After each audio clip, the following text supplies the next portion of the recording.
Nos problèmes sont toujours proportionnels à l'importance que l'on se donne. Plus on a des problèmes personnels et on met de l'importance sur des problématiques quelles qu'elles soient, ça veut dire que nous sommes en tout cas sur une exagération de l'importance que nous portons à nous-mêmes. Donc de ce fait des problèmes qui vont avec, et ainsi de suite, et ainsi de suite. Donc en définitive, quand on apprend à se détacher de toute cette identification, de tous ces problèmes, on reprend de la vastitude dans la conscience, on apprend à relativiser, quels qu'elles soient, les problèmes sont beaucoup plus légers, quels qu'ils soient, même s'ils apparaissent parfois graves. Et on le voit avec le temps, c'est des choses qui se passent. Des fois, on réagit extrêmement difficilement à une problématique, à la perte d'un travail, à la perte de quelque chose, à un accident de voiture, à la perte d'un objet. Et en fait, on se rend compte quelques temps après, quelques heures, quelques jours, quelques mois après, que ce n'était pas si grave. Vous voyez, parce que le temps passe et on se rend compte qu'en fait, voilà, on n'était pas... Et c'est un petit peu la même chose. Si on arrive à porter doucement notre regard sur cette éternité, cette vastitude et ce cœur, ben à un moment, c'est comme si cet espace pouvait nous apprivoiser petit à petit. Parce que cet amour, il nous apprivoise en fait, hein, c'est vraiment ça. Hein. C'est vraiment comme, vous savez, comme presque quelqu'un qui serait là, qui regarderait un petit animal sauvage qui est dans sa cage, et il faudrait qu'à chaque fois, tranquillement, il y a cette petite main qui vient, et puis il y a le lion. Ok, juste ça, ok, je donne un petit peu à manger. Et le lendemain, de nouveau, à travers la cage, et puis un jour, la cage peut s'ouvrir, et ainsi de suite, et ainsi de suite. Pourquoi je dis ça? Tout simplement parce que la plus grande difficulté pour nous, c'est pas d'accepter en fait notre ombre. Le petit lion ou le lionceau qui est enfermé dans sa cage, il est habitué à ce paysage-là, il est enfermé depuis des mois en fait dans cette cage. Par contre, ce qui lui fait peur, c'est cet inconnu en fait qui est présent. Cet amour qui ne comprend pas en fait la personne qui veut le délivrer, qui veut le libérer et qui veut le prendre dans ses bras. Ça, il ne comprend pas. Et ça, c'est quelque chose qui ne rentre pas dans son lexique sur ce moment-là. Donc cet amour et cette aide qui, imaginons, vient le libérer, a besoin d'apprivoiser en tout cas et de rentrer en confiance en fait avec. Et bien c'est un peu ça qui se passe aussi pour nous. C'est-à-dire qu'il y a des espaces de nous, des résistances, qui nous rendent sauvages, on va dire, quelque part, avec ce mystère, en fait, qu'est le divin et cet amour qui vient, en tout cas, nous prendre. Parce qu'on ne comprend pas comment ça se fait qu'une puissance et notre essence peut nous aimer inconditionnellement. Comment un amour aussi profond, aussi grand, chose qu'on ne nous a pas appris, qu'on ne nous a pas éduqué dans ce sens, peut nous prendre profondément et nous libérer de toute chose pour nous prendre dans son cœur. Vous voyez, ça nécessite toute une réinformation, toute une reconstruction, toute une rééducation vibratoire. Et pas que du corps mental, de tous les corps. Et ça ne se fait pas comme ça, en fait. Donc le divin et l'amour nous apprivoisent petit à petit. Mais la chose, c'est que si nous, on ne tourne pas notre regard et on ne se dirige pas vers cet amour, bah, ça va être beaucoup plus long.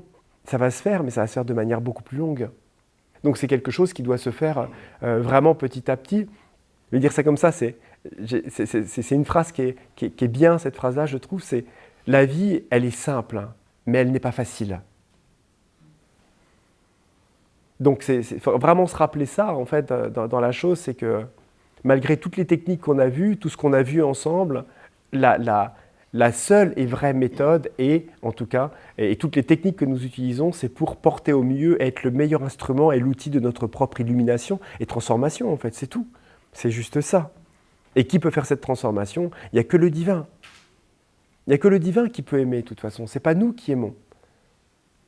Il faudrait quelque part trouver les espaces, en tout cas, pour réussir à s'abandonner plus profondément à ce que nous sommes. Et c'est ça la chose aussi, c'est qu'on ne s'abandonne pas au divin, qui est quelque chose d'extérieur, c'est qu'on s'abandonne à nous-mêmes. Ça change tout aussi. Ce principe d'union, il est différent quand on sent que l'on va s'abandonner à soi-même. Ce n'est pas la même chose. La descente n'est pas une descente dans une dualité quelle qu'elle soit, c'est une descente dans notre cœur, tout simplement. On n'est pas séparés, en fait, du divin. Et c'est ça aussi parfois qui n'est pas évident, c'est de réussir à ne pas créer la dualité intérieure, de se dire qu'on s'abandonne à une entité extérieure à laquelle on a peur. C'est de réussir intérieurement à sentir que cette émanation, c'est nous, c'est notre véritable nous en fait, le véritable moi. Sri Aurobindo, quand il dit le moi, il ne parle jamais du je. Quand il dit le moi, c'est la véritable nature, c'est le purusha. Et c'est ça qui est intéressant, c'est que si on regarde bien, et on réalise, ne serait-ce qu'en petit pourcentage cet espace-là, on se rend compte que la notion du moi, et je dis bien le moi, c'est-à-dire le sentiment d'existence profond, qui donne une éclaircie à travers le je et le petit moi du personnage, en fait existe bien plus profondément et son écho est bien plus fort dans notre conscience que le petit moi je en fait.